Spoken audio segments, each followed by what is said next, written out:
Hello, Bible readers. It is Thursday, October 1st. We've made it into October. We are reading from Deuteronomy chapters 4 to 6 and Luke chapter 7, verse 36 through chapter 8, verse 8. In Luke, we've got an unparalleled story where a Pharisee is showing hospitality.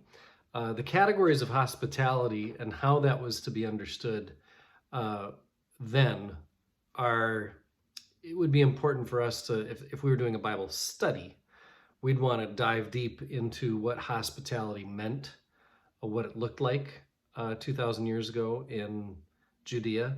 That offers an important background to the Pharisees' response to this sinner woman and her response to Jesus. And so Jesus is trying to make the point that she's the one offering true hospitality to Jesus as prophet. And so her acceptance and the Pharisees' rejection of Jesus are really what Luke is trying to get at. This is a theme in this first part of Luke, isn't it? I mean, I think I've talked about this almost every day when I've talked about Luke, is rejection and acceptance. And that's really what the next little story that we have here through chapter 8, verse 8, that's what it's about too. How will restored people of God be formed around the prophet? That's the question it's trying to answer. Everybody gets to hear the word. So the word is broadcast like seed. And the thing is, it lands in different spots. Conditions for growth vary upon where the seed gets cast. And really the message here that Luke is trying to make is only faith saves. Not status, not authority of a Pharisee or a sinner. Only faith saves. And our Deuteronomy text, this is a section of Deuteronomy that's especially focusing on the commandments. We've got a summons to obedience at the beginning of our readings today. Moses is calling upon everyone to obey, and then he explains exactly to what. He really underlines the importance and the place of the commandments in the life of Israel, and then he reminds everybody of those commandments.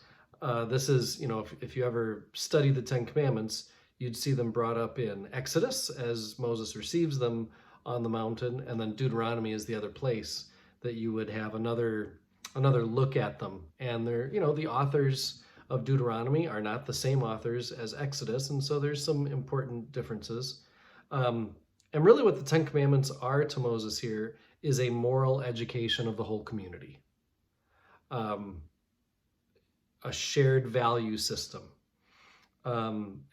An interesting thing is to think about how at this time, as Assyria has become a superpower of the area, as Israel are probably subject in many ways to the laws of Assyria, and this will be the case for the Jewish people forever.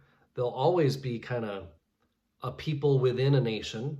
You see that even through now, where the second largest Jewish community in the world is New York City. And so Jews are subject to the laws of another nation, but they are in the midst of it still Jewish. And so Moses is saying here, I see you, and I see that we are subject to these other laws, these other people, these other powers. You need to self-regulate. And that's what the Ten Commandments can do, is be a self-regulatory code of laws. Much like how communities respond to COVID-19. It's left to cities and even institutions like our own church, where we make choices that other churches don't make. And so the Jewish people, they have to make choices about their relationship with their God. They're going to base those choices on the Ten Commandments. And then the last thing that Moses really wants to get across is do not forget. Do not forget. That's why they're like his last words, last testimony to his sons and daughters of Israel, you could say. I am one with my God. My God is with us, all of us, at all times and in all places.